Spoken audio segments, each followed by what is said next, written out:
Well, look, I'm glad to see we found our fight again tonight. There was a moment it could have gone really, really south again.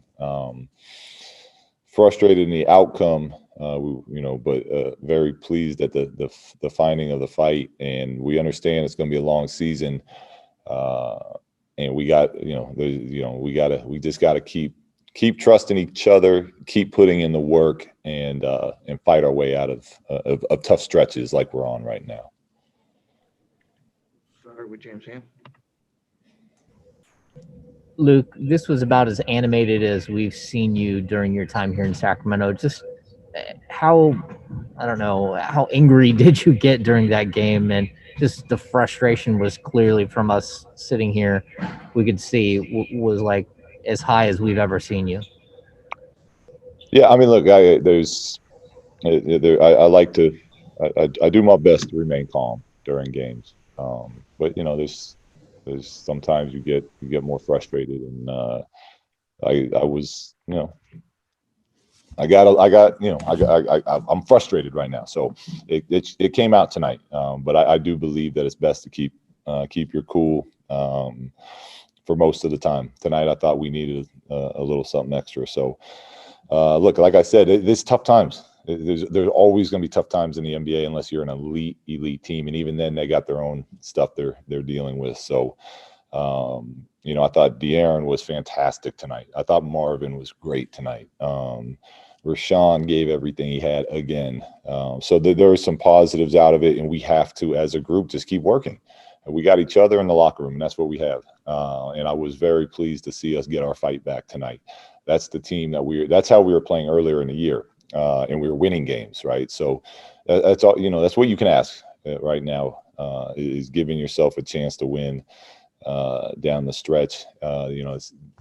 They made plays, they knocked down free throws.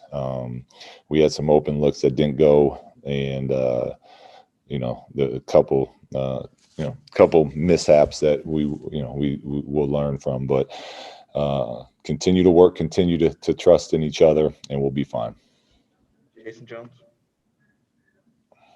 Hey, look, that fourth quarter, it seemed like you guys had some momentum going, and then Adams hits those free throws when you foul him. Was that just a matter of playing the numbers and figuring that he was maybe split or missing? Yeah, I mean, we had fouled him. The game plan was to wrap him up anytime he was under the basket. I mean, he shoots 44% from the free throw line. So you give him credit for stepping up. He was 6 for 8 tonight. But they have some tough guys to defend. I mean, it's that Zion trying to get a stop with Zion and Brandon. What he's he came off, hit a three. You could kind of see him look like he was getting ready to start being aggressive. So we were just to break up the rhythm, take him out of whatever ATO they drew up.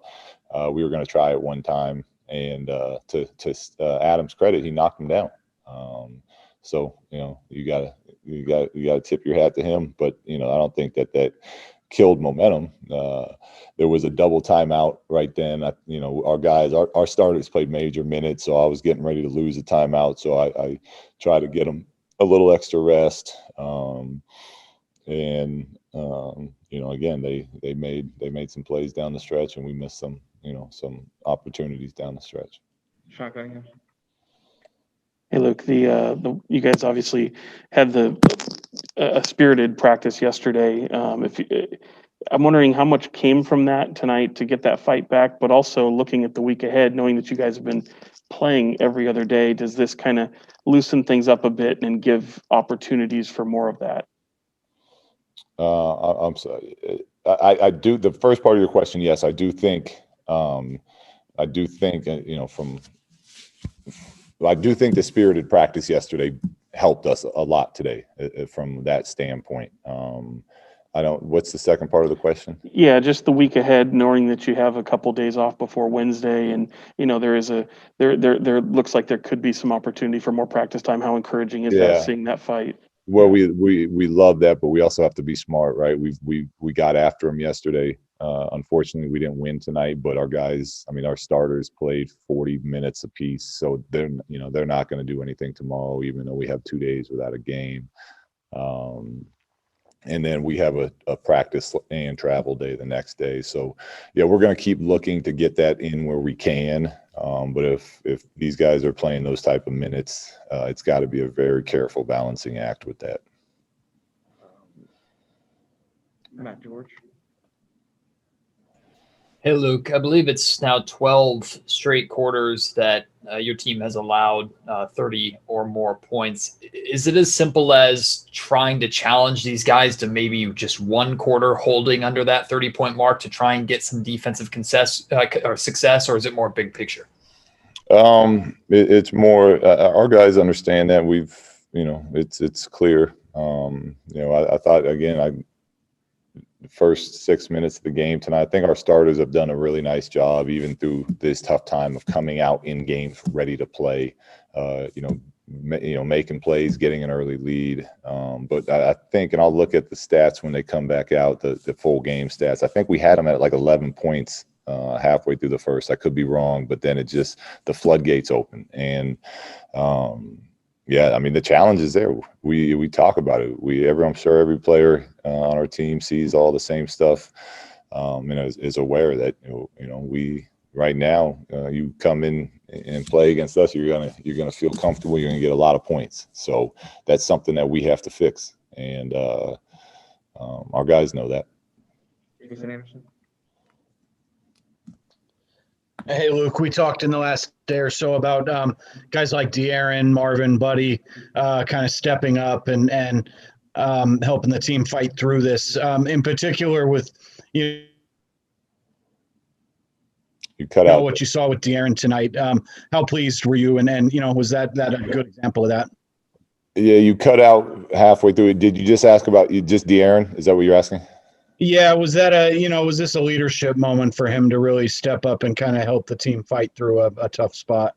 Yeah, De'Aaron was great. He was great all game tonight. So a lot of how our team goes follows how just how aggressive he's being, and I thought tonight he did a masterful job of getting in the paint, creating pace opportunities, creating open looks for other people, and then scoring when we needed scoring. Right, like so much of the fourth quarter games will come down to somebody just finding a way to get buckets, and I thought De'Aaron did that at a very elite level tonight. Tony Harden. Yeah, Coach Walton, Bledsoe, Zion Williamson, and Steven Adams. They talked a little bit before the game about how physical this team was. Was that pretty weighed on your frustration when the Kings trying to battle these guys? I mean, at one point, Steven and Zion, I think they made like 6 to 8 straight free throws in that last stretch in the fourth quarter. Is that part of your frustration when you see your team trying to fight through these physical? No, I'm not frustrated when we're competing and fighting. I'm not frustrated when we don't get 50-50 balls and we don't dive and we don't put our bodies in front of people to take charges. That's when I get frustrated. If we're missing shots but we're playing the right way, I'm going to live with that. But no, I mean, look at these guys. They're two of the biggest, strongest players in our league. So we knew we were going to be in for a battle. And as long as we're fighting, then yeah, I'm not frustrated with that. Real last question, James Ham. Yeah, Luke, just lastly on the defensive issues, is it going to be like an epiphany moment? What is it that you're waiting for that just happens with this team where they figure out the defensive side? If it's not scheme, and I mean, even like tonight, we saw plenty of effort, but what is it that has to happen where the light bulb goes on? Well, James, the simple answer is consistency. There's a lot of things that lead into that. I think there's a lot of factors to why our defensive numbers are so bad right now. But the simple idea and understanding is the consistency of closing out rotations, boxing out, sandwich rebounding, the stuff that as a team we have to do. You know, a lot of times we got a small group out there, so it has to be all 5 guys. And as we become, the more consistent we can become at these things, that's when the numbers will start dropping on the defensive end.